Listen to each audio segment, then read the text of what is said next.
Để tôi xem.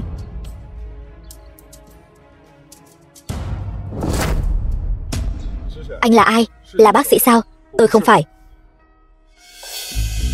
Hứa Vĩ, sao anh lại ở đây? Không phải anh đi nước ngoài rồi sao? Thanh Tuyết, không ngờ lại gặp em ở đây. Nghe nói em tìm được một người chồng vô dụng. Em đây không phải là tự làm khổ mình sao? Anh vẫn luôn không quên được em, nên anh đã quay về. Hứa Vĩ, tôi đã kết hôn rồi. Hơn nữa chồng tôi đang ở bên cạnh. Xin anh chú ý lời nói của mình. Đây chính là tên chồng vô dụng của em sao? Không phải bác sĩ mà còn dám cứu. Anh đây không phải là đem tính mạng bệnh nhân ra đùa giỡn sao? Tôi có thể cứu. Anh có thể cứu. Vậy thì nói cho tôi biết, ông ấy bị làm sao? Ông ấy bị bệnh tim, không còn chịu được bao lâu nữa. Nếu cậu chỉ muốn khoe khoang năng lực của cậu với vợ tôi không có thời gian chơi với cậu. Khoe khoang? Tôi là chuyên gia cấp 1 bệnh viện hạng 3, cần gì phải khoe khoang? Tôi thấy ông ấy chỉ bị thiếu oxy thôi, hồi sức tim phổi là có thể khiến ông ấy tỉnh lại. Buồn cười. Hứa Vĩ, tôi nghe nói cậu học chuyên ngành y học lâm sàng. Vậy cậu xem có thể cứu ông cụ không? Được, chuyện nhỏ này cứ để tôi lo. Tránh ra.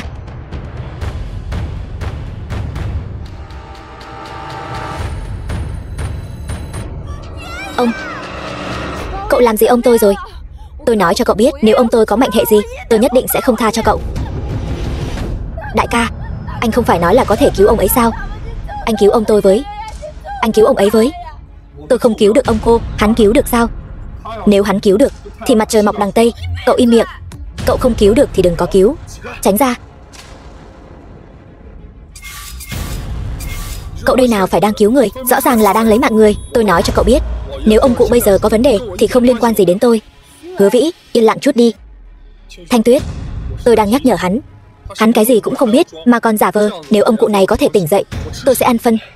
The film was translated and narrated by M Media. Ông đây là bị sao vậy? Ông, tốt quá. Ngồi dậy nào.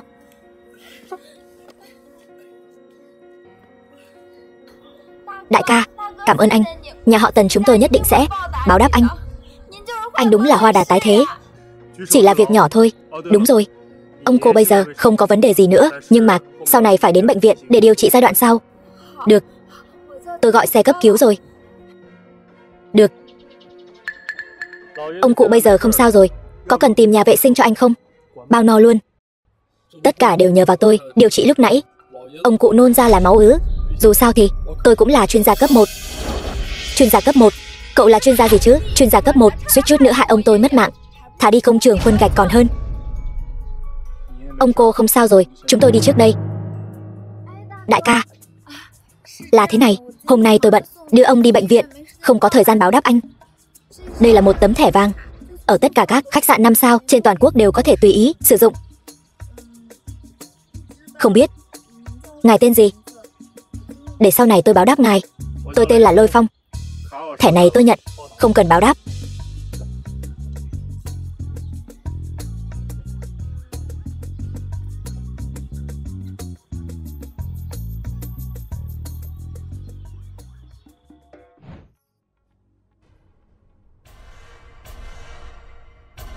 Hoàng tổng, đơn hàng lần này làm phiền ngài rồi.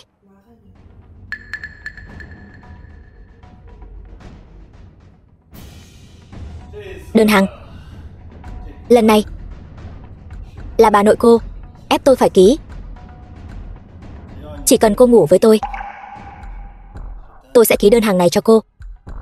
Cả hai chúng ta đều có lợi, mọi người cũng có lợi. Thế nào? Hoàng tổng, bán thân vì đơn hàng. Giang Thanh Tuyết tôi không phải loại người như vậy.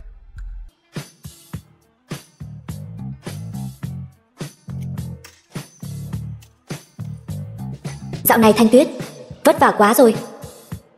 Hôm nay mình hầm canh gà cho cô ấy bồi bổ. Cô không có lựa chọn nào khác đâu. Vẫn nên nghe tôi đi. Hoàng tổng đừng như vậy. Tôi có chồng rồi. Cô có chồng. Cô có chồng thì tôi càng hưng phấn. Nghe nói sau khi cô kết hôn với chồng mình, hai người vẫn ngủ riêng, chưa từng chạm vào một ngón tay của cô. Thật là hời cho tôi. Thân hình này, khuôn mặt này, ngủ một lần đủ để tôi giảm 10 năm tuổi thọ. Hoàng tổng, cô càng phản kháng tôi càng hưng phấn. Hoàng tổng, anh là đồ khốn nạn, đồ vô lại, anh buông ta ra. Buông cô ra.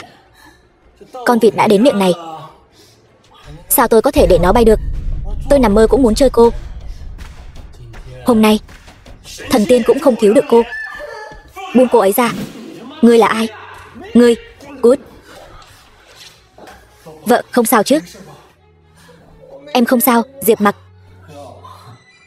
Thì ra ngươi chính là tên chồng phế vật của phó bộ trưởng Giang sao? Tới vừa đúng lúc. Để ngươi xem chơi vợ ngươi như thế nào. Dám động vào vợ ta, ngươi về chầu trời đi. Ngươi dám đánh ta? Ngươi biết lão tử là ai không? Ta mặc kệ ngươi là ai. Ngươi dám động vào vợ ta, hôm nay ta muốn lấy mạng ngươi. Diệp Mặc, đừng manh động. Tập đoàn chúng ta làm sao bây giờ? Được, ta cho ngươi một cơ hội. Còn có lần sau, ta sẽ lấy mạng ngươi, nghe rõ chưa? Cút.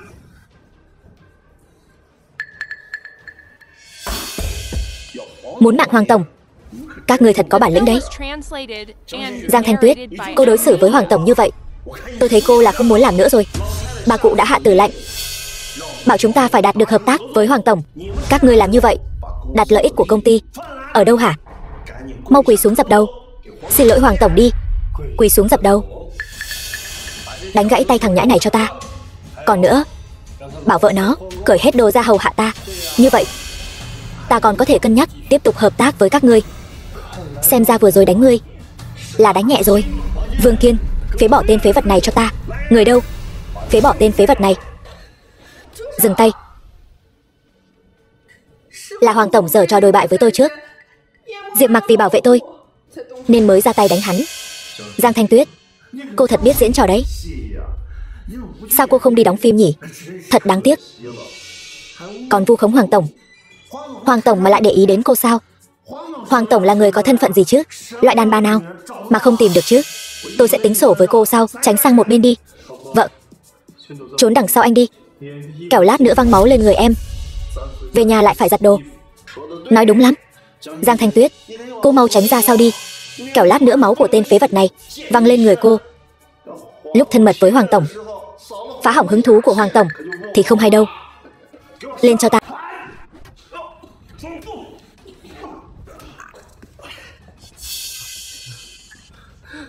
Ngươi dám đánh trả tên phế vật ở rể này?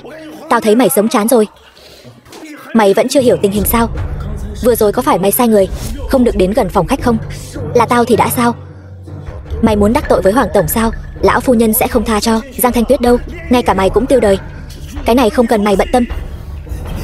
Diệp Mặc, đừng để xảy ra án mạng. Còn có lần sau, tao lấy mạng mày. Diệp Mặc, Giang Thanh Tuyết, chúng mày cứ đợi đấy. Cút hết cho tao. Diệp Mặc, chuyện lần này bà nội em sẽ gánh cho anh. Còn về Hoàng Dương, chắc chắn sẽ xử anh. Cho nên anh đừng đi đâu cả. Chuyện bà nội em không cần gánh. Chuyện này anh sẽ giải quyết. Còn nữa, sự an toàn của anh em càng không cần lo lắng. Hắn ta không làm gì được anh. Diệp Mặc, em nói nghiêm túc đấy.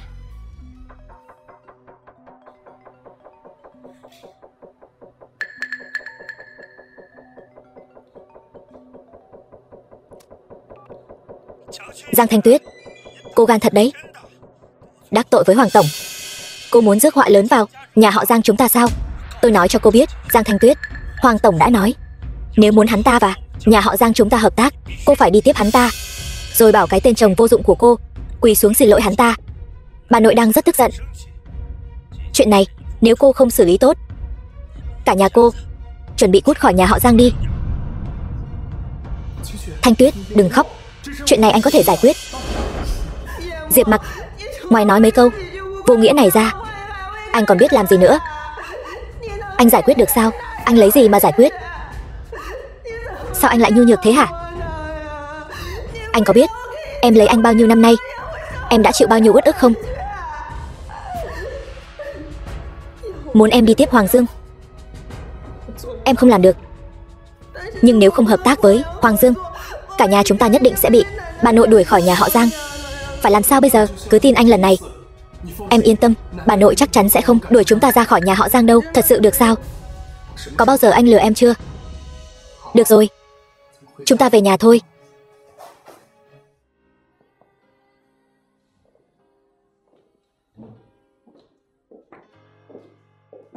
Tới rồi. Phế vật. Tham gia tiệc gia đình là để gây quỹ thuốc men cho cha ngươi. Lát nữa ngươi ít nói thôi. Bởi vì ngươi mà mượn không được tiền thuốc men, ta không tha cho ngươi đâu. Mẹ ăn cơm trước đi.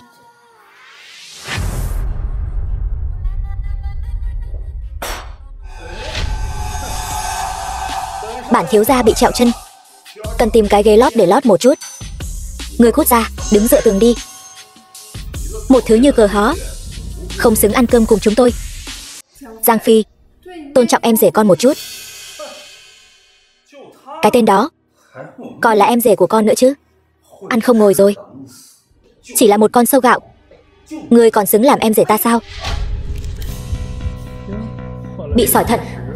Số người xui xẻo rơi vào tay ta, không cho ngươi một bài học. Thật tưởng ta dễ bắt nạt. Ta nào có sợ, ngài vừa mới ngã mà. Để ngài té ngã thì đó là trách nhiệm của ta rồi phải không? Còn không cút. Ngài vừa nói chân ngài bị bong gân. Ta trước đây có học qua một phương pháp xoa bóp. Ta xoa bóp cho ngài. Đồ phế vật. Cũng khá là biết điều. Nào, hôm nay hầu hạ bổn thiếu gia, xoa bóp cho tốt vào. Bổn thiếu gia thoải mái, sẽ thưởng cho ngươi miếng thịt. Làm đi.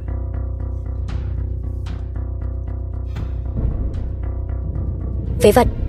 Mặt mũi chúng tôi đều bị ngươi làm mất hết. Nào, mọi người xem đi. Con rể nhà họ Giang chúng ta đang xoa bóp chân cho anh vợ. Đau quá. Bà nội đau. Bà nội ơi, bà nội, mau đuổi tên phế vật này ra ngoài đi. Tên phế vật nhà ngươi, cho ngươi tham gia tiệc gia đình đã nể mặt ngươi lắm rồi. Ngươi còn làm hại cháu trai ngoan của ta. Người đâu? Ném tên phế vật này ra ngoài cho ta. Ta làm hại hắn. Ta có lòng tốt xoa bóp cho hắn. Hắn nói ta làm hại hắn. Đúng là ta làm hại hắn rồi. Phế vật. Còn muốn cãi? Phi Nhi nhà ta lúc nãy vẫn còn khỏe mạnh. Ngươi xoa bóp cho nó 2 cái liền xảy ra chuyện. Không phải ngươi hại thì là ai? Bà nội, cứu cháu với. Ngươi, bà nội, cứu anh trước đã. Chuyện khác tính sau. Chờ chút nữa rồi tính sổ với ngươi. Tiểu Dương, mau xem cho cháu trai ngoan của ta.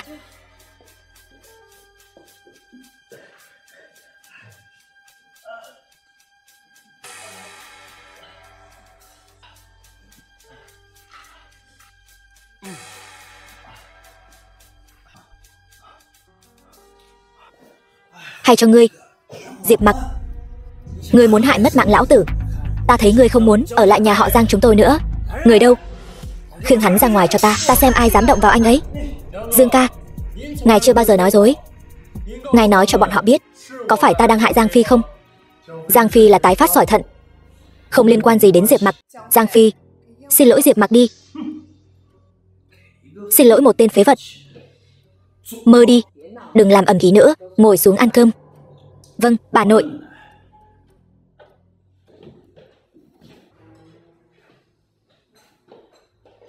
Bà nội, đây là khối ngọc mà cháu đã bỏ ra 5 triệu mua cho bà. Đeo nó vào, có thể kéo dài tuổi thọ. Mong bà nội thích. Cháu trai ngoan của ta. Bà nội không uổng công yêu thương con. Mẹ, Quốc Long bị suy thận. Chúng ta không có tiền để cho anh ấy phẫu thuật. Con muốn mượn mẹ ít tiền. Mượn tiền? Gia tộc bây giờ lấy đâu ra nhiều tiền như vậy? Các con thử nói xem. Thằng rể vô dụng. Các con lại không nên thân. Còn muốn mượn tiền nữa. Mau nhìn cháu ngoan của ta này, bỏ ra 5 triệu mua ngọc bội tặng bà. Thật hiếu thảo. Bà ơi, bà đã cho chúng con cuộc sống. Chúng con là phận làm con cháu, nên hiếu kính với bà. Ngọc Hàm dùng cho người đã khuất, lại tặng cho bà. Anh thấy hắn là muốn bà mất mạng sớm đấy. Diệp Mặc, anh nói bậy bạ gì vậy? Này Diệp Mặc, cậu là đồ khốn nạn. Cậu biết cái gì?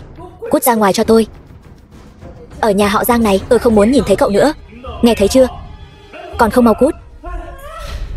Bà nội.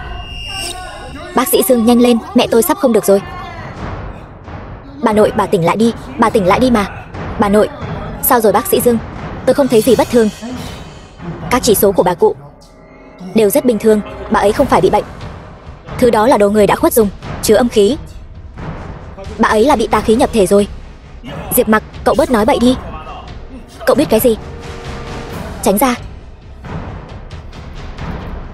Đỡ bà ấy dậy. Này cậu. Được rồi đó. Bà nội, thứ này là đồ người đã khuất dùng. Tôi lấy nó đi rồi. Âm khí sẽ tan biến. Quan trọng nhất là tôi dùng khí điều hòa cho bà. Nếu không bà cụ hôm nay mất mạng rồi. Giang Phi, bà nội cưng chiều cậu như vậy, cậu lại muốn hại bà ấy.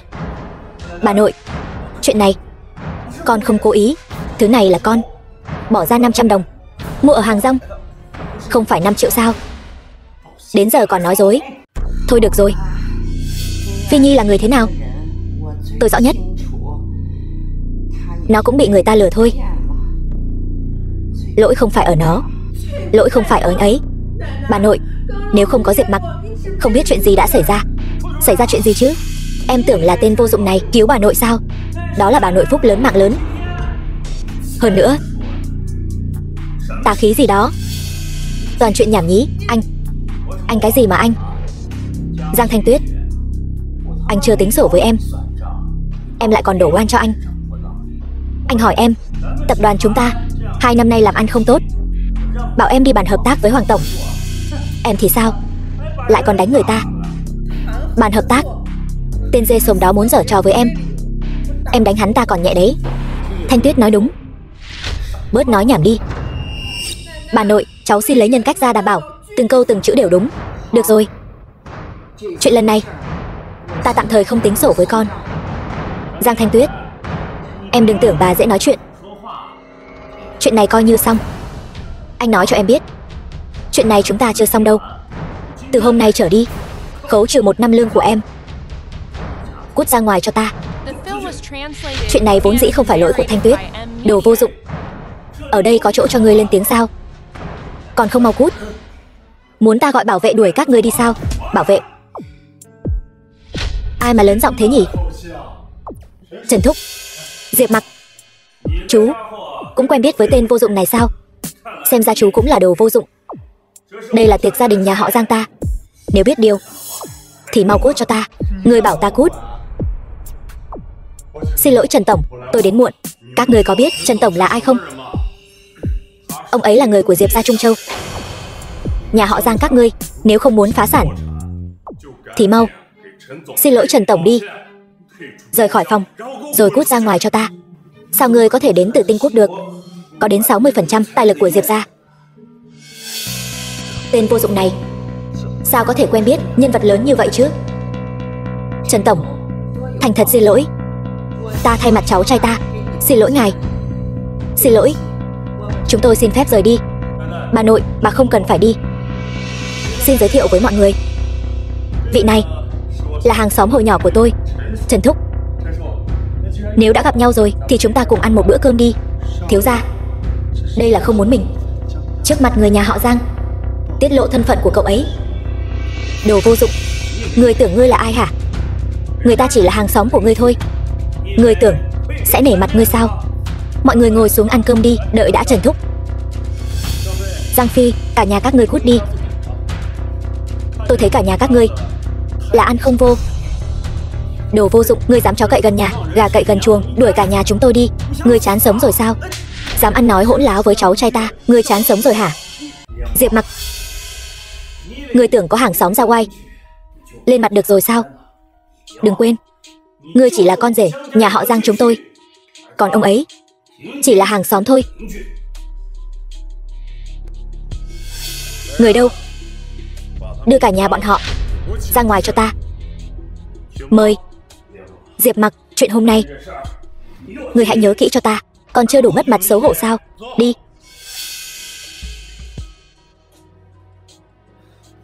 Bà nội. Trần Thúc, ngồi đi. Tôi còn có việc, tôi đi trước đây. Được, vậy Thúc cứ đi thong thả. Diệp Mặc, xem như nể mặt. Hàng xóm Thúc. Việc ngươi đuổi cả nhà Phi Nhi đi, ta không so đo với ngươi. Nhưng ngươi nhất định phải khiến Trần Tổng trở thành đối tác hợp tác của chúng ta. Nếu không, cả nhà các ngươi cút khỏi Giang gia cho ta. Được thôi. Đồ vô dụng. Ngươi muốn hại mất mạng cả nhà chúng ta sao? Diệp Mặc, anh có biết mình đang nói gì không? Hãy tin anh. Tin tưởng ngươi. Người ta là Trần Tổng đó, chính là hàng xóm cũ của ngươi. Trước đây giúp ngươi, đối với người ta mà nói chỉ là việc nhỏ. Ngươi lấy đâu ra tự tin cho rằng người ta nhất định sẽ đồng ý hợp tác với Giang gia? Diệp Mặc, anh thật sự quá khiến em thất vọng. Em tin anh lần này đi. Tin ngươi. Ngươi đã tự tin như vậy, vậy thì ngươi hãy đi mượn Trần Tổng 80 vạn để cha ngươi làm phẫu thuật. Nếu ngươi mượn được, chúng tôi sẽ tin ngươi. Mẹ, bệnh của cha cho con 1 tháng còn nhất định chữa khỏi. Căn bản không cần phẫu thuật. Phế vật. Một lần là biết ngay, còn giả bộ cái gì nữa? Ta nói cho ngươi biết, nếu cha ngươi xảy ra chuyện, cả nhà chúng ta bị đuổi khỏi Giang gia, ta sẽ không tha cho ngươi. Chúng ta đi.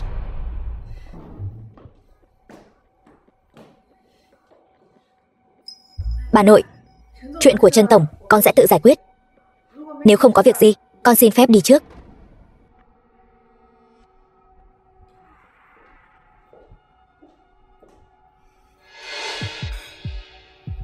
Giang lão phu nhân, xem ra sau này Giang gia sẽ không còn yên ổn nữa. Bà vẫn nên giữ gìn sức khỏe.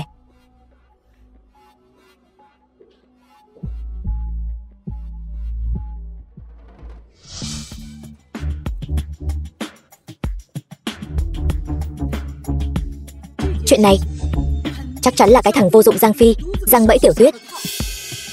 Cái đồ vô dụng nhà ngươi chỉ cần có chút bản lĩnh thì Tiểu Tuyết đã không phải chịu uất ức lớn như vậy.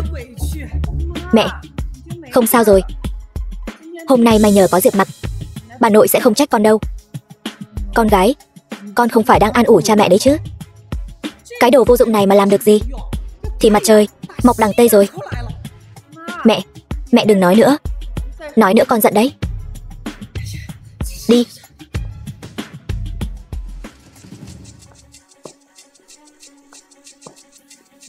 Đứng lại, đồ vô dụng. Ngươi không được vào. Ngươi làm gì vậy? Hắn chỉ là một tên ở rể nghèo hèn. Vừa rồi Giang Phi thiếu gia nói với tôi, hắn đối với lão phu nhân mà nói chẳng qua chỉ là một con bọ hôi nhỏ bé, chỉ làm bẩn mắt bà ấy thêm thôi. Ngươi chỉ là một tên bảo vệ, cậy có Giang Phi chống lưng. Học được cách bắt nạt người khác rồi. Ta ra lệnh cho ngươi, tránh ra cho ta. Ngươi chỉ là một tên bảo vệ thôi. Lời của chúng tôi cậu không nghe, phải không? Làm chó cho Giang Phi rất vui sướng phải không? Giang tiểu thư, xin hãy chú ý lời nói của cô. Giang Phi xem ta như huynh đệ. Cô nói ta như vậy chính là đang nói hắn. Nếu hắn biết được sẽ nổi giận đấy. Đứng lại. Ngươi dám tiến thêm một bước nữa, cẩn thận ta không khách khí đâu. Ra tay. Ngươi thử động một cái xem. Tên phế vật nhà ngươi dám đánh ta. Bây giờ ta vào cửa này, ngươi còn ý kiến gì không? Không. Ta cứ tưởng xương cốt ngươi cứng lắm chứ. Tặng ngươi một câu, làm chó cũng phải nhận rõ chủ nhân. Đừng có mất mạng rồi cũng không ai thèm nhặt xác cho ngươi. Cút. Sao cậu lại đánh hắn? Cậu đúng là đồ vô dụng. Lần này đắc tội với bà cụ đó thật rồi. Cậu đúng là sao chổi, là tai họa. Cả nhà chúng tôi đều bị cậu hại mất mạng rồi. Mẹ, đừng nói nữa. Chúng ta mau vào thôi. Giờ phải làm sao đây? Chờ cô ta về cho chúng ta một lời giải thích.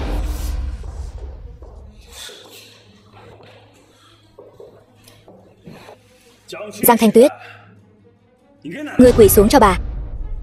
Biết chuyện lần này gây ảnh hưởng đến tập đoàn lớn đến mức nào không? Tập đoàn lần này tổn thất mấy trăm triệu, cổ phiếu rớt giá, cổ đông rút vốn, Tất cả những điều này đều là do người đàn bà như người gây ra. Ta dám động vào Thanh Tuyết, cái tay này của ngươi không cần nữa rồi, phải không?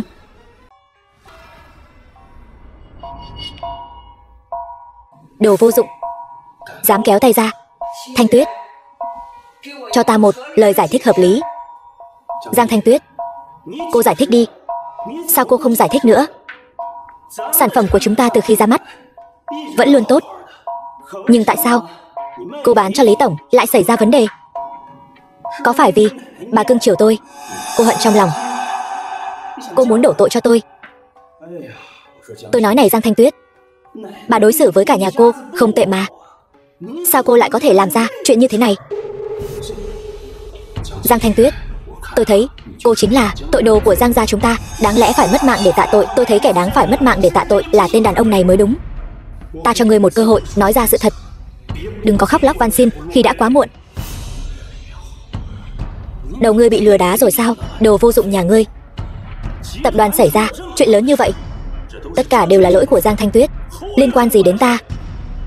Ngươi muốn đổ oan cho ta, khiến bà nội nghi ngờ ta. Ngươi đúng là tính toán kỹ lưỡng. Ngươi, Giang Phi, Diệp Mặc, ngươi im miệng. Bảo ngươi đi gặp Trần Tổng bàn hợp đồng, đến giờ vẫn chưa xong. Ngươi có tư cách gì mà nói? Cháu ngoan của ta là do ta nuôi lớn, bảo ta nghi ngờ nó. Mơ đi. Cảm ơn bà nội đã tin tưởng.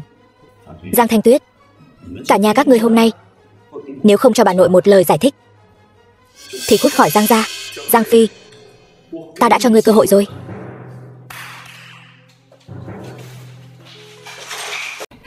Phi Nhi, chẳng phải con nói Lý Tổng đã mất mạng rồi sao? Chuyện này là sao? May mà chồng tôi phước lớn mạng lớn, được ân công Diệp Mặc cứu giúp. Giang lão phu nhân, bà đúng là dạy dỗ được một đứa cháu tốt. Giang tiểu thư giới thiệu sản phẩm cho tôi không có vấn đề gì cả, nhưng đứa cháu ngoan của bà vì muốn hãm hại Giang tiểu thư mà thật sự tốn không ít công sức, tặng tôi một củ Sâm Vương tẩm thuốc. Hai thứ này vốn không có độc tính gì, nhưng khi kết hợp lại thì trở thành độc dược, suýt chút nữa lấy mạng tôi. Giang Phi, ngươi thật độc ác. Không, không thể nào. Cháu ngoan của ta không phải người như vậy. Lý Đằng, ngươi vu khống, ngươi đang phỉ báng.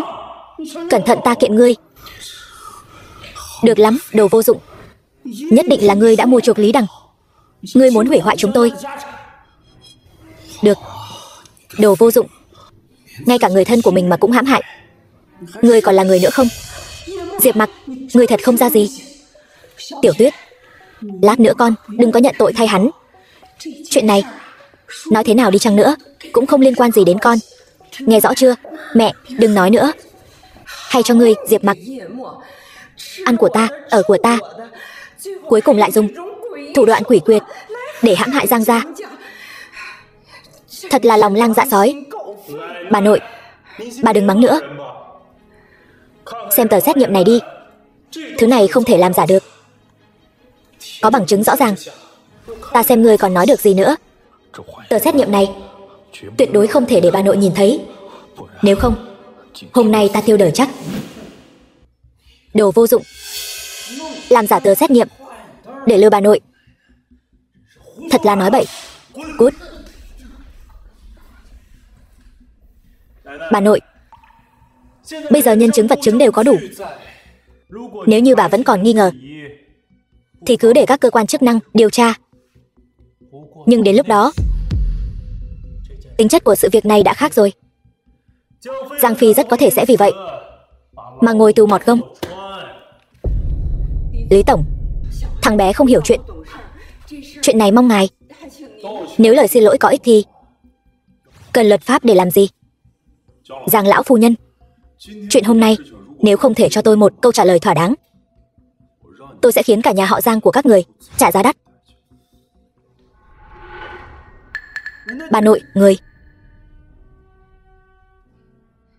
Lý Tổng, chuyện này là nhà họ Giang chúng tôi có lỗi với ngài. Tôi nguyện bồi thường 5 triệu. Chuyện này cứ để nó qua đi được không? Ân công, ngài xem chuyện này. Lý tổng, ông hỏi tên phế vật này làm gì? Đây là chuyện của nhà họ Giang chúng tôi với ông, không liên quan đến hắn. Con câm miệng cho ta. Đều là người một nhà. Nghĩ kỹ rồi hãy nói. Tên phế vật nhà ngươi, hôm nay nếu muốn để bà nội khó xử, tôi sẽ đuổi Giang Thanh Tuyết ra khỏi nhà họ Giang. Hôm nay nếu chuyện này là do Thanh Tuyết làm, thì anh sẽ làm gì Thanh Tuyết? Đến lúc này rồi, còn dọa người khác. Tôi biết bà nội cưng chiều anh, nhưng anh nghĩ tôi sẽ quan tâm sao? Cách chức trưởng phòng kinh doanh của Giang Phi ngay lập tức, và trong vòng 1 tháng không được can thiệp vào bất cứ việc gì của tập đoàn. Còn nữa, quỳ xuống xin lỗi Thanh Tuyết. Không thể nào sao? Được. Vậy chuyện này cứ giao cho cơ quan chức năng giải quyết vậy. Làm theo lời Diệp Mặc nói đi.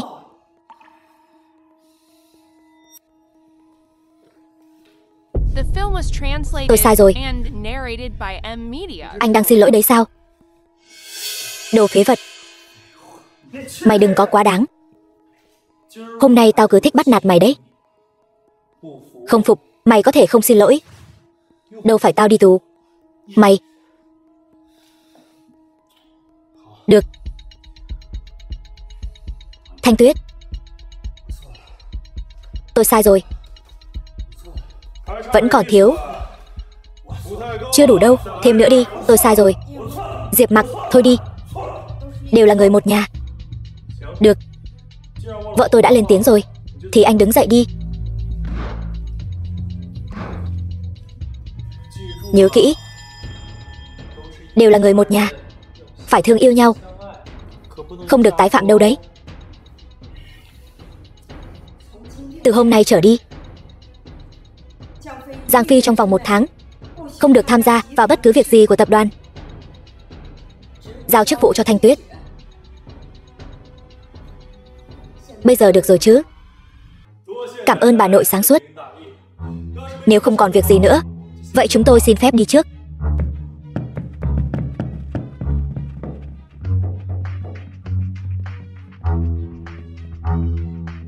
Bà nội.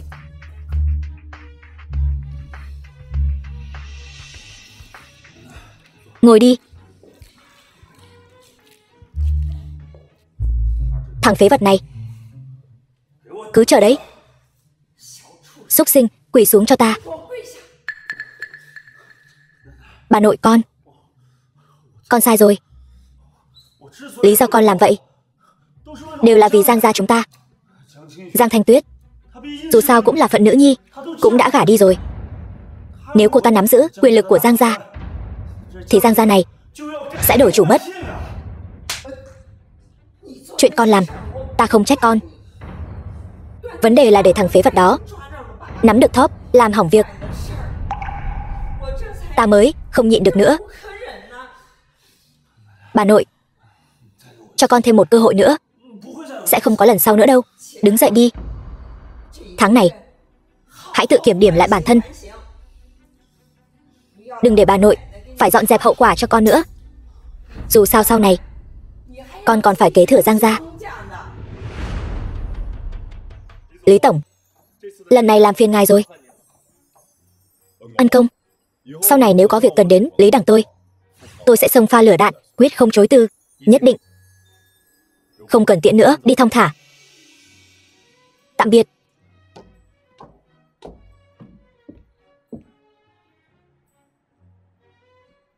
Thì ra là chuyện này. Hai đứa đã chuẩn bị từ trước rồi sao? Tiểu Tuyết, sao con không nói sớm cho mẹ và ba con biết? Nếu tim cha mẹ không khỏe thì đã bị hai người dọa mất mạng rồi. Con đã nói rồi mà. Diệp Mặc đã có chuẩn bị. Mẹ không tin thôi. Thằng phế vật đó làm được gì chứ? Đều là nhờ con gái mẹ thông minh cả. Thôi, không nói nữa. Chúng ta về nhà thôi. Được.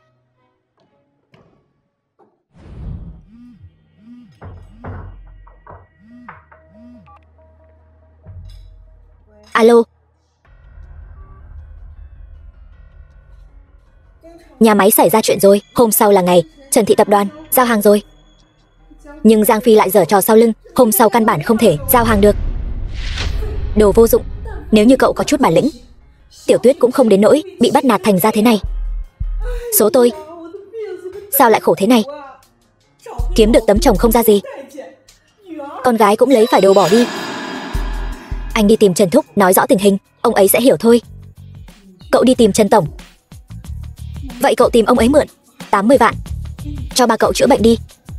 Mẹ, Trần Tổng và Diệp Mặc cũng không có quan hệ gì mấy. Hơn nữa lần này có thể hợp tác với tập đoàn cũng đã nể mặt Diệp Mặc rất nhiều rồi. Nói cho cùng thì vẫn là đồ vô dụng bất tài. Nếu Tiểu Tuyết có mệnh hệ gì, hai người cứ ly hôn đi.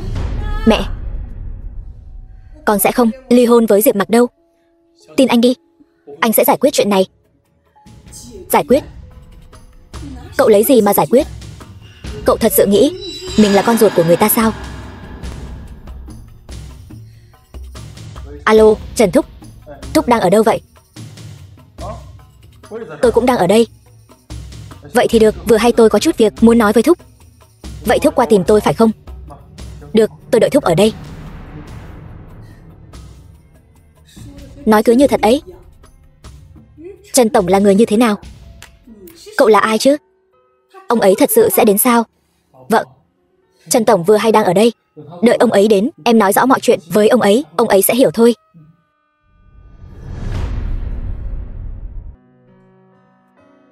Trần Thúc, Thúc đến rồi, cháu trai.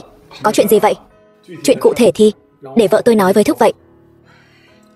Trần Tổng, là thế này, hàng của chúng tôi ngày mai có thể không giao đúng hẹn được. Ngài xem, ngài có thể gia hạn cho chúng tôi vài ngày được không? Về phần lợi nhuận, chúng ta có thể thương lượng lại. Không sao, lợi nhuận vẫn theo như trước đây. Không phải chỉ là gia hạn vài ngày thôi sao? Cảm ơn Trần Tổng.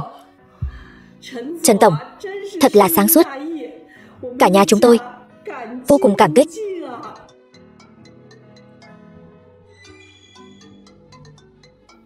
Là Giang Phi. Bật loa ngoài. Trần Tổng cũng ở đây, mọi người cùng nghe nhé. Giang Thanh Tuyết, đồ vô dụng. Hôm sau là phải giao hàng cho Trần Thị tập đoàn rồi. Bây giờ còn thiếu 1/10. Cô muốn hại nhà họ Giang sao? Giang Phi, là anh bảo người của mình chậm trễ công trình, giờ lại đổ lỗi cho tôi. Giang Thanh Tuyết, tôi nói cho cô biết, dù là tôi thì cô làm gì được tôi. Nói thật cho cô biết, bà nội đã nói rồi, từ hôm nay trở đi, dự án của Trần Thị tập đoàn sẽ do tôi phụ trách. Cô cút đi cho tôi, đuổi Giang Thanh Tuyết ra khỏi Giang Thị tập đoàn. Tôi nói cho anh biết, dự án của chúng tôi chỉ công nhận Giang Thanh Tuyết. Nếu đổi người, chúng tôi sẽ chấm dứt hợp tác. Sao Trần Tổng lại có mặt ở đó? Được lắm, Giang Thanh Tuyết. Bà nội, không ngờ Giang Thanh Tuyết lại thâm độc như vậy. Trần Tổng lại ở bên cạnh Giang Thanh Tuyết. Ông ấy nói, ông ấy chỉ công nhận Giang Thanh Tuyết. Trước đây, con hoàn toàn không biết Trần Tổng ở bên cạnh Giang Thanh Tuyết, nên con mới đuổi Giang Thanh Tuyết ra khỏi tập đoàn. Đồ vô dụng, chẳng làm nên trò trống gì. Bất kể dùng cách gì, con phải mời Giang Thanh Tuyết về cho ta. Nếu không thì cút khỏi nhà họ Giang cho ta. Bà nội, cho con một cơ hội, con nhất định sẽ mời Giang Thanh Tuyết quay về.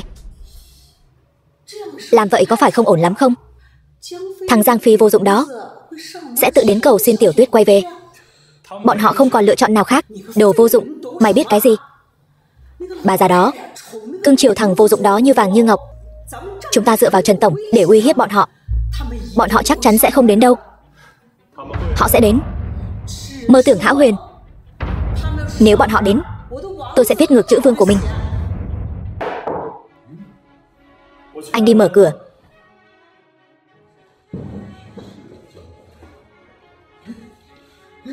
Quốc Long, anh cả, lâu rồi không gặp. Anh cả vẫn khỏe chứ? Khách quý, tôi gả vào nhà họ Giang mấy chục năm rồi, chưa từng thấy hai người đến bao giờ. Đây là mặt trời mọc đằng Tây sao? Thanh Tuyết, Đại bá thay Phi Nhi, xin lỗi con. Vì Giang gia chúng ta, con vẫn nên về đi, tiếp tục phụ trách dự án của Trần tổng, được không? Đại bá, ai sai người đó xin lỗi. Ông thay Giang Phi xin lỗi. Thế này có được không? Đồ vô dụng. Cậu chỉ là người ngoài. Đây là chuyện của Giang gia chúng tôi. Khi nào đến lượt cậu xen vào? Giang Phi, anh ấy là chồng tôi. Lời anh ấy nói chính là lời tôi nói. Đồ tiện nhân. Có thể gọi cô về là coi trọng cô, đừng có được voi đòi tiên. Làm gì? Cớ gì đánh người? Hắn dựa vào cái gì mà mắng vợ tôi? Ai cho anh cái gan? Đồ vô dụng, mày dám động tay với tao? Xin lỗi vợ tôi. Xin lỗi. Mơ đi. Được. Không xin lỗi, hôm nay tôi sẽ xem xương anh cứng đến đâu.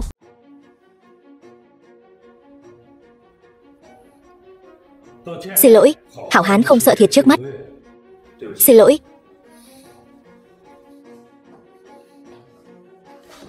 Đồ vô dụng, mày cứ chờ đấy.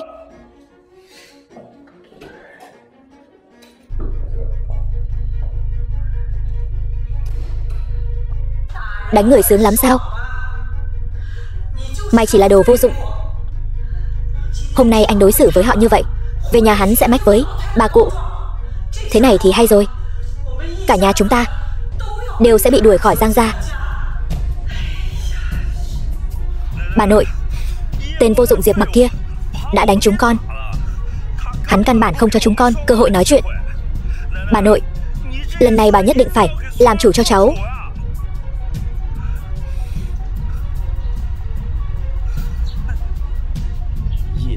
Diệp Mặc, Thanh Tuyết, đánh tôi sẽ phải trả giá đắt. Cậu ta sẽ không thật sự đi mách lẻo chứ? Không đâu mẹ, yên tâm, chắc chắn hắn không có gan đó.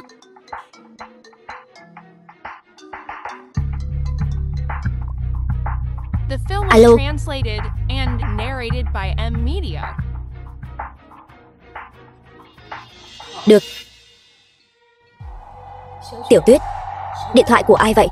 Của bà nội. Bà ấy bảo tối nay cả nhà cùng đến khách sạn Liên Hoa. Tiêu rồi. Chắc chắn là thằng nhóc đó mách lẻo rồi. Thế này thì hay rồi. Cả nhà chúng ta sẽ bị đuổi khỏi Giang gia. Đồ vô dụng. Đều là chuyện tốt cậu đã làm đấy. Đừng lo, mẹ. Đến bây giờ cậu vẫn còn mơ tưởng hão huyền. Được. Tối nay nếu chúng tôi bị đuổi khỏi Giang gia, tôi sẽ không tha cho cậu. Mẹ, đừng nói nữa. Chúng ta chuẩn bị đến khách sạn thôi.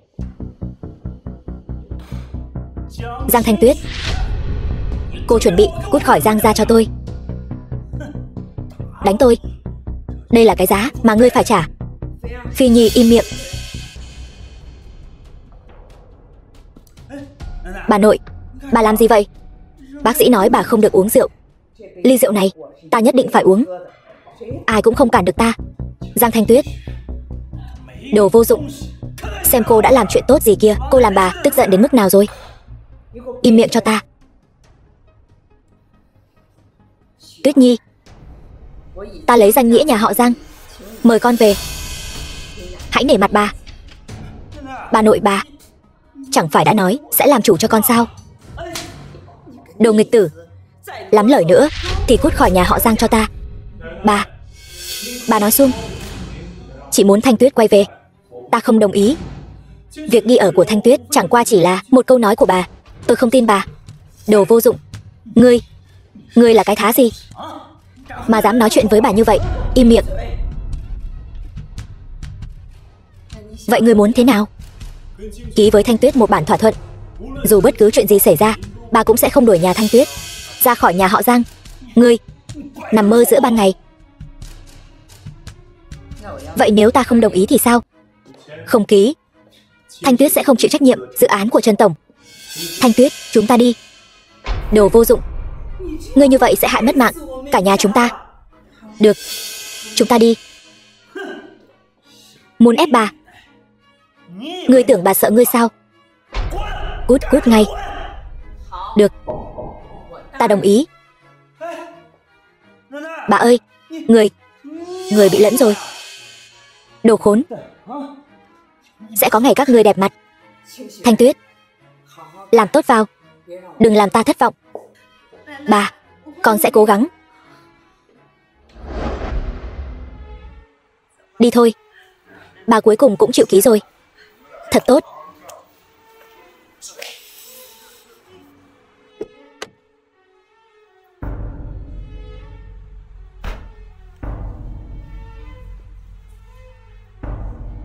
Phu nhân đang ở trong xe, bà ấy muốn gặp cậu. Đợi anh ở đây. Tiểu Tuyết, Diệp Mặc đi đâu rồi? Ba con sức khỏe không tốt. Chúng ta về trước đi.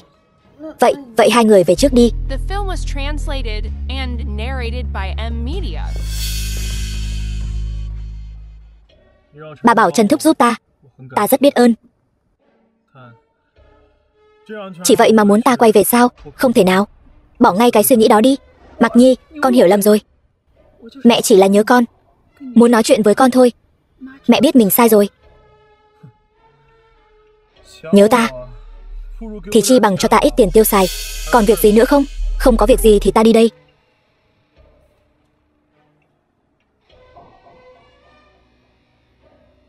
Chuyển cho Mặc Nhi 10 triệu. Được rồi, phu nhân. 10 triệu mà muốn ta quay về. Mơ đi. Chờ sốt ruột rồi phải không? Cha mẹ đâu? Họ đi trước rồi. Vậy phu nhân gì đó tìm anh có việc gì sao? Đó là một người quen biết với Trần Thúc, biết anh biết xoa bóp, muốn anh giúp bà ấy xoa bóp. Là vậy sao? Vẫn còn sớm. Chi bằng chúng ta đi dạo phố đi. Được. Thanh Tuyết, từ trước đến nay anh cũng chưa từng tặng em món quà nào ra hồn ra vía cả. Hôm nay anh tặng em một món quà nhé. Diệp Mặc, anh đã thay đổi rồi. Sao vậy? Thay đổi theo chiều hướng xấu rồi? Không phải. Anh trở nên cực kỳ có cảm giác an toàn. Thôi được rồi, anh đi chuẩn bị bất ngờ cho em. Ở yên đây, đừng chạy lung tung nhé. Thanh Tuyết. Tiểu Tĩnh. Vậy đây là tên chồng vô dụng của cô sao? Tiểu Tĩnh, đó là chồng tôi.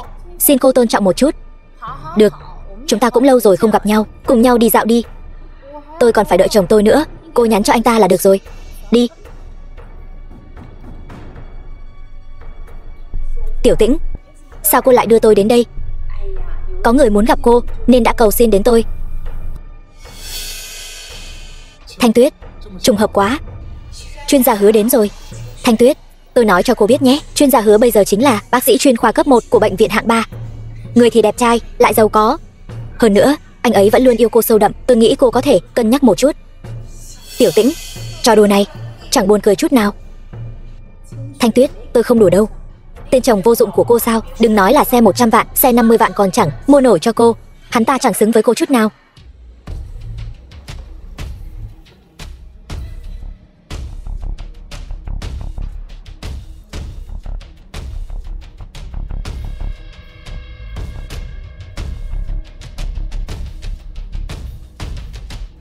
Thanh Tuyết, thích không? Tặng em đấy. Chiếc xe này, một thằng ở rể như anh chỉ biết nấu nướng, anh mua nổi sao? Vừa nhìn là biết xe thuê rồi. Chắc chắn rồi. Nếu hắn ta mua nổi thì tôi ăn nó luôn. Các người đủ rồi đấy. Chồng, mình đi thôi.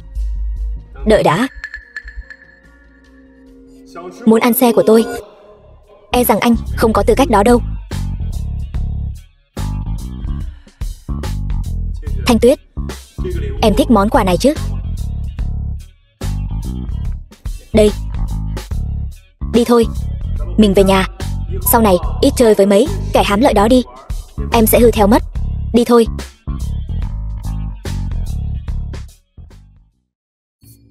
Diệp Mặc, anh lấy đâu ra tiền mua xe? Em quên rồi sao? Vừa nãy ở khách sạn, Trần Thúc bảo anh xoa bóp cho cụ già. Cụ già vui quá nên tặng xe cho anh. Cái này quý giá quá. Hay là anh trả lại cho người ta đi. Anh đã nói lúc đó rồi, Nhưng cụ già vừa nghe anh không nhận là giận. Nói nếu anh không nhận thì cụ ăn ngủ không yên.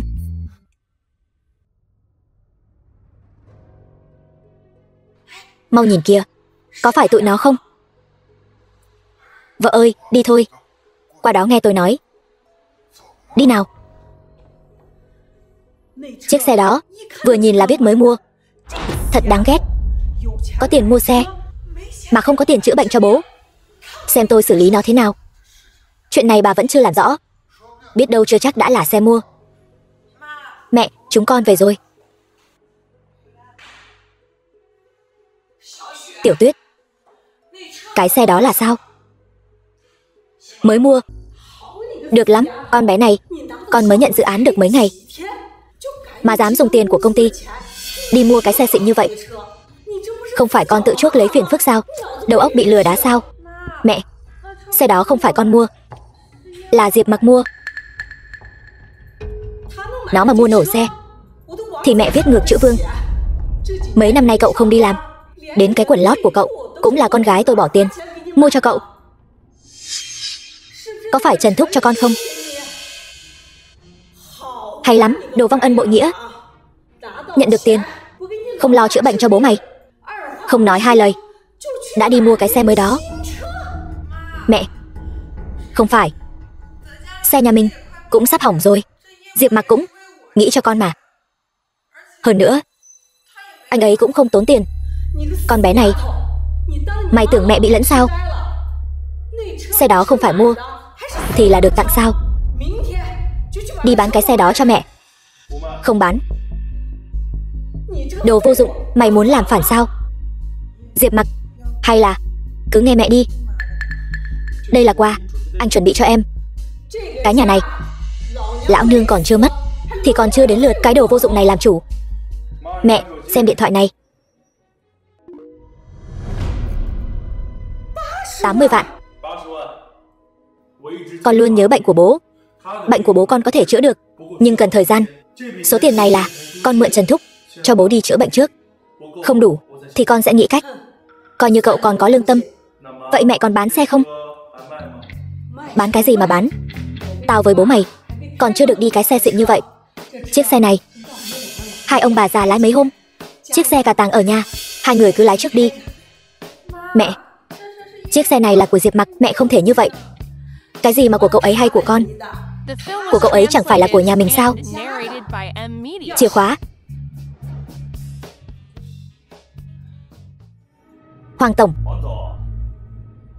lần này chỉ cần anh hợp tác tốt với tôi. Thằng phế vật làm nhục anh không chỉ có thể báo được thù, mà Giang Thanh Tuyết anh muốn chơi thế nào cũng được. Chơi cả năm cũng không vấn đề gì. Cái này tôi biết rõ.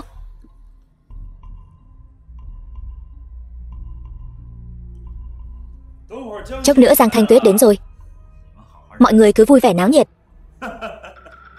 Anh chắc chắn cô ta sẽ đến chứ. Cô ta không còn lựa chọn nào khác, trừ khi cô ta muốn Giang thị tập đoàn sụp đổ. Đi đây, Hoàng tổng. Đúng rồi, Hoàng tổng. Chơi cho đã nhé.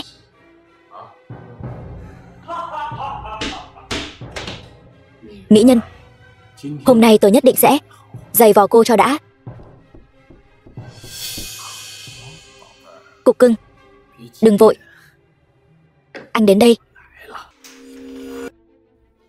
Sao lại là anh? Chứ anh tưởng là ai?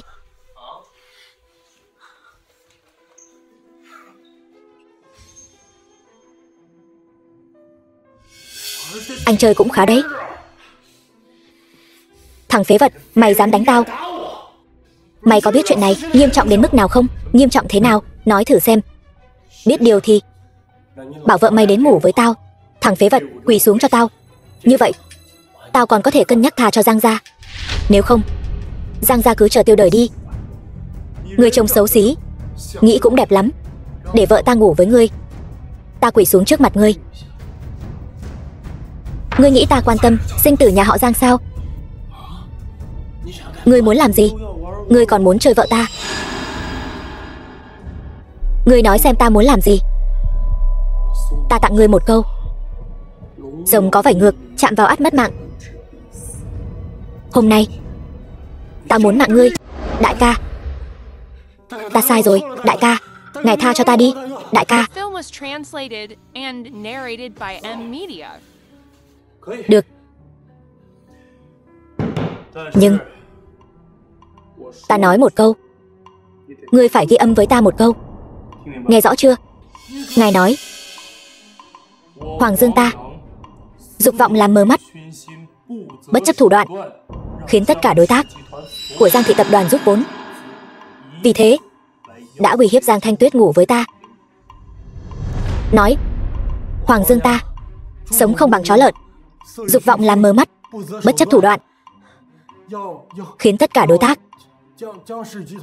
của Giang thị tập đoàn rút vốn, còn uy hiếp Giang Thanh Tuyết ngủ với ta. Nhớ kỹ, còn có lần sau ta khiến người sống trong đau khổ, uy hiếp ta,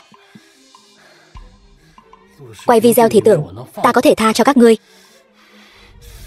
Mơ đi. Diệp Mặc, anh đi đâu vậy? Ngồi trước đi. Chuyện thế nào rồi? Chuyện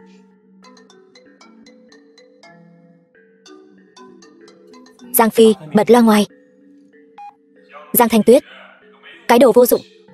Hoàng tổng hẹn ngươi, ngươi lại không đi, lại để tên phế vật đó đánh Hoàng tổng một trận nữa.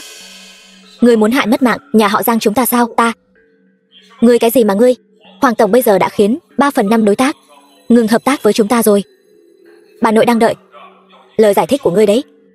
Để bà nội nghe máy. Ngươi bảo bà nội nghe máy là nghe sao? Ngươi tưởng ngươi là ai? Ta nói để bà nội nghe máy. Bật loa ngoài, để ta nói. Giang Thanh Tuyết, chuyện này con phải cho ta một lời giải thích.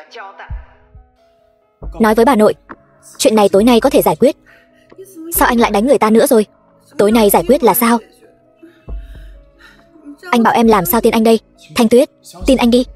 Khoảng thời gian này anh có lừa em bao giờ chưa?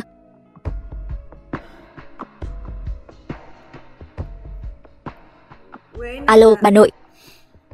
Chuyện này tối nay nhất định sẽ được giải quyết. Tối nay. Giang Thanh Tuyết, ngươi lấy đâu ra tự tin vậy? Ngươi tưởng ngươi ngủ với Hoàng tổng một đêm là có thể giải quyết được? Mơ đi. Tôi nói giải quyết được là giải quyết được. Nhiều lời vô ích. Ngươi. Giang Thanh Tuyết, chúng ta đánh cược thế nào? Buổi tối nếu không giải quyết được, nhanh chóng cút khỏi Giang gia cho ta. Nếu ngươi làm được, ta nhường lại vị trí người thừa kế Giang gia. Nói được làm được. Hiện tại bà nội đang ở bên cạnh. Đến lúc đó nếu ngươi dám nuốt lời, ta không tha cho ngươi. Đồ ngốc mới nuốt lời. Giang Thanh Tuyết, buổi tối cứ chờ mà cút khỏi Giang gia đi. Sao anh có thể đồng ý với hắn? Anh đã đánh Hoàng tổng. Chuyện này dù canh có cầu xin hắn thế nào, người ta cũng sẽ không tha thứ cho nhà chúng ta đâu. Em đừng lo. Chuyện này giao cho anh.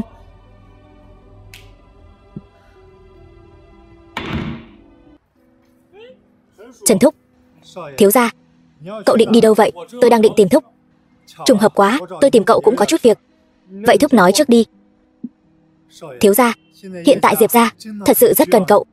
Cậu vẫn nên cùng phu nhân trở về đi. Cậu xem, ông nội sức khỏe không tốt. Em trai cậu. Thôi được rồi, Trần Thúc, chuyện này đừng nói nữa. Thiếu gia, tôi thấy, Trần Thúc, chuyện của tôi tương đối quan trọng. Tên Hoàng Dương đó uy hiếp vợ tôi. Nếu ông muốn giúp tôi thì đi cùng tôi, không giúp thì thôi. Thiếu gia nói gì vậy? Tôi giúp cậu, đi cùng cậu. Vậy thì lên xe đi. Vâng, cảm ơn thiếu gia. Ngồi cho vững nhé.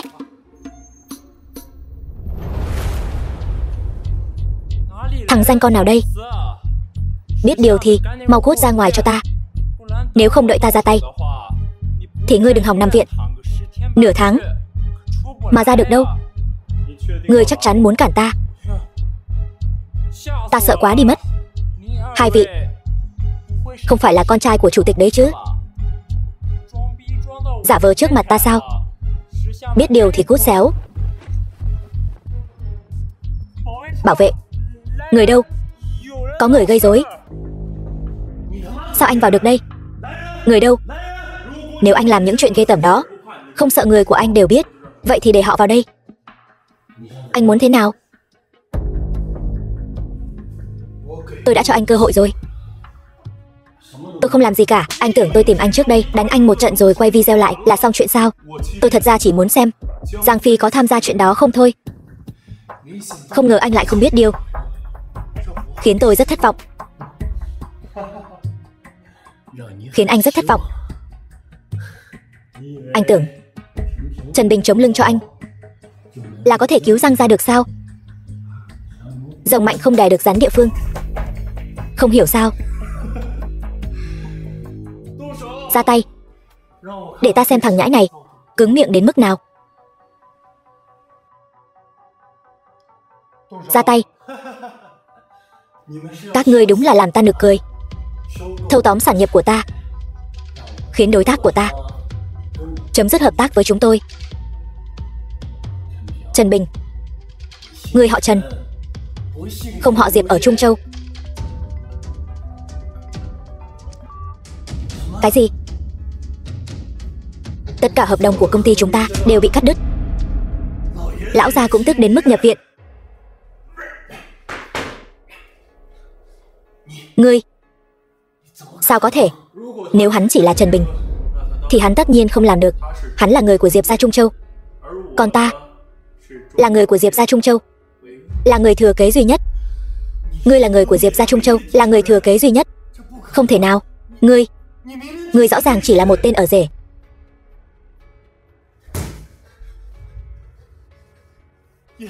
Diệp thiếu gia, tôi sẽ không bao giờ dám trêu chọc Giang Thanh Tuyết, sẽ không bao giờ dám chọc Giang gia nữa. Ngươi tha cho ta đi, ngài hãy tha cho cả nhà chúng tôi.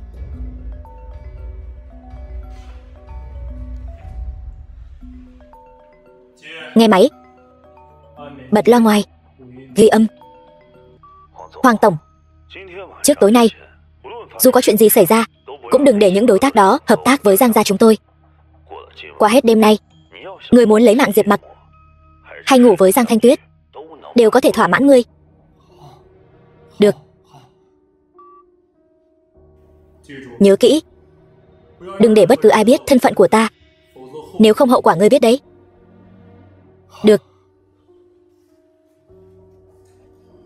Đúng rồi. Lập tức để tất cả đối tác khôi phục hợp tác với Giang gia. Sau này em chỉ còn biết dựa vào anh thôi. Không vấn đề, cứ giao hết cho anh. Phi ca, ai cho ngươi vào đây làm phiền chuyện tốt của ta? Không phải, tôi có chuyện rất quan trọng muốn bẩm báo. Ta rất bận, có gì nói nhanh. Hiện tại Hoàng tổng đã bảo những đối tác đó khôi phục hợp tác với Giang gia rồi. Lão phu nhân vẫn chưa biết, phải làm sao bây giờ? Phi ca, vậy chuyện của em? Đi, mau về nhà với ta. Phải nhanh hơn lão phu nhân. Đuổi cả nhà bọn họ ra khỏi Giang gia cho ta, nếu không ta sẽ tiêu đời. Đi, Phi ca. Tránh ra. Đi, Phi ca.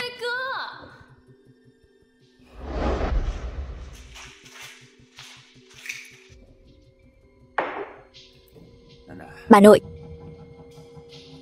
bà đoán xem con đã điều tra ra được gì? Nói. Giang Thanh Tuyết mua một chiếc xe xăng 200 vạn. Hoàn cảnh nhà cô ta chúng ta đều biết. Ngay cả chú con cũng không có tiền chữa bệnh. Cô ta lấy đâu ra nhiều tiền như vậy để mua xe? Chắc chắn là biển thủ, công quỹ của công ty rồi. Thật không thể tưởng tượng nổi. Giang Thanh Tuyết này. Đi, theo ta đến nhà cô ta. Nếu thật sự như lời con nói thì đuổi bọn họ ra khỏi Giang gia.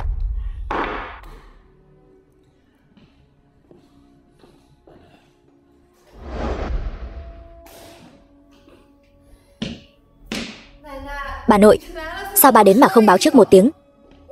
Ba mẹ con đi bệnh viện rồi. Tôi đến tìm cô để cô phụ trách bộ phận kinh doanh. Mới có mấy ngày đã gây ra nhiều chuyện như vậy. Đắc tội với khách hàng, vi phạm quy định, còn biển thủ công quỹ mua xe.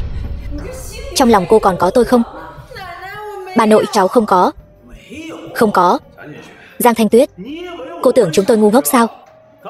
Lúc nãy vào cửa thấy có một chiếc xe sang trọng đậu ở cửa. Đừng có chối quanh co nữa. Ai chối quanh co? Tên vô dụng, người đã về rồi sao? Được rồi, anh giải thích xem. Chiếc xe sang trọng ở cửa Là chuyện gì? Là Diệp Mặc mua. Hắn ta chỉ là tên vô dụng. Hắn ta làm sao mua nổi xe xăng? Cô tưởng chúng tôi ngu sao? Không cần nói nữa. Giang Thanh Tuyết, cô thật khiến tôi thất vọng. Từ nay về sau, cô cút khỏi Giang gia cho tôi. Đây là giấy tờ mua xe của tôi. Mọi người có thể đi kiểm tra. Nếu chiếc xe này có liên quan gì đến Giang thị tập đoàn thì mọi người cứ việc đưa tôi vào đồn cảnh sát. Xe là do cậu mua. Đồ vô dụng. Lấy đâu ra nhiều tiền vậy? Đúng vậy, tôi lấy đâu ra tiền? Không cần phải giải thích với các người. Chỉ vì chuyện cái xe mà muốn đuổi Thanh Tuyết ra khỏi Giang gia sao? Bà nội, bà có phải thấy Thanh Tuyết dễ bắt nạt không? Đồ vô dụng. Ngươi tưởng chỉ vì chuyện cái xe này mà bà nội mới đuổi các ngươi ra khỏi Giang gia sao? Ta hỏi ngươi, việc đã giải quyết xong chưa? Theo như thỏa thuận, hôm nay các ngươi cút khỏi Giang gia cho ta. Xem ra tin tức đến tai ngươi đã bị ngươi chặn lại rồi. Bà nội vẫn chưa biết gì cả. Đồ vô dụng, ngươi đừng có vu khống ta. Bây giờ đã đến lúc rồi. Ta vẫn chưa thấy kết quả như mong muốn. Theo như thỏa thuận, cả nhà các ngươi cút khỏi Giang gia cho ta. Giang Phi, đừng diễn nữa. Đây là đoạn ghi âm cuộc gọi giữa ngươi và Hoàng Dương. Nghe đi. Đồ vô dụng. Đoạn ghi âm này chắc chắn là giả. Ngươi muốn dùng cái này để lừa bà nội sao? Vốn tưởng ngươi là người thật thà, không ngờ ngươi lại tâm cơ như vậy, làm ra thứ này để lừa chúng tôi. Bà nội, bà nhất quyết muốn đuổi chúng con ra khỏi Giang gia sao? Nếu cậu không làm những chuyện mất hết nhân tính đó, ta sẽ không đuổi cậu ra khỏi Giang gia. Nếu cậu có thể chứng minh đoạn ghi âm này là thật, ta không những không đuổi cậu ra khỏi Giang gia, mà còn cho cậu làm người thừa kế Giang gia. Không cần. Người thừa kế nho nhỏ của Giang gia thì tính là gì? Vào đi.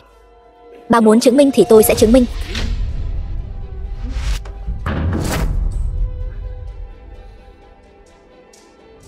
Lão phu nhân, tất cả đều là chủ ý của Giang Phi.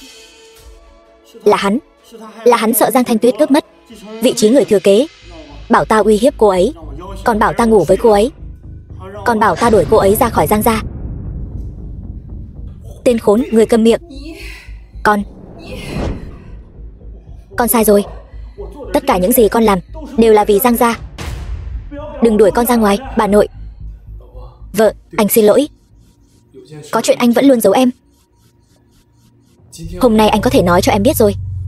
Anh là người thừa kế duy nhất của Diệp gia Trung Châu. Cái gì?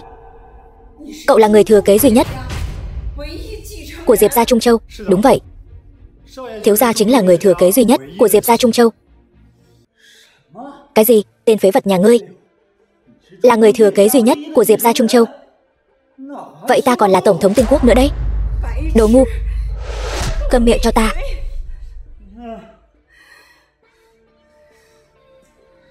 Tuyết Nhi, bà nội có lỗi với con. Hôm nay bà nội xin lỗi con. Giang gia sau này giao cho con. Bà nội già rồi, con nể mặt việc ông nội đã mất, thì hãy tha thứ cho bà nội đi. Bà nội ơi, bà hồ đồ rồi. Tên nghịch tử này tranh giành quyền lực, đem người thân tặng cho người khác, còn giúp đỡ người ngoài hãm hại tập đoàn. Đồ không bằng súc sinh. Từ nay về sau, cả nhà các ngươi cút khỏi Giang gia cho ta. Bà nội, con sai rồi. Tuyết Nhi, chẳng lẽ con muốn bà nội quỳ xuống cầu xin con sao? Bà nội, con đồng ý. Con đồng ý với bà. Thiếu gia, phu nhân xảy ra chuyện rồi. Bà ấy muốn gặp cậu lần cuối. Thanh Tuyết, mẹ anh xảy ra chuyện rồi. Về nhà với anh gặp bà ấy. Đi thôi.